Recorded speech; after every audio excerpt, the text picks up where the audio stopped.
Welcome to this edition of Did You Know? Did you know that the Talit is one of the oldest ritual objects that we have in Judaism? That's right. You can find things written about the Talit in the Torah.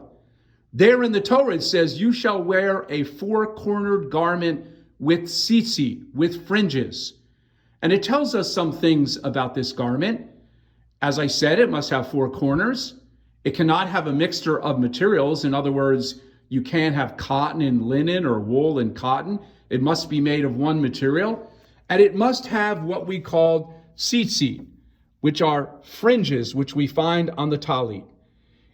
It also tells us in the Torah that there is a blue thread sewn into the talit.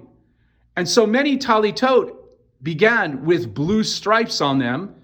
And then that changed to black stripes in different shapes and different colors of talitot. But what is most important in the talit are the tzitzit. And there's a midrash that teaches that these tzitzit represent the Jewish commandments. Because the word tzitzit in Hebrew, if you take all of the letters, tzadik yud tav, and you add those numerical equivalent together, you get the number 600. And then if you count the number of threads on the talit, you have 8. And then if you count the number of knots on the talit, you have 5.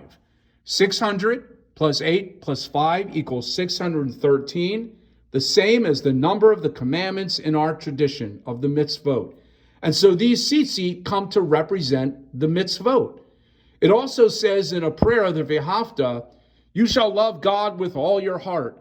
And then it goes on to say, you shall speak these words. And so there became a tradition that every time you would read from the Torah, you would take the tzitzit and you would touch the spot in the Torah that you're reading from where the mitzvot come, and you would touch this to your heart or to your mouth.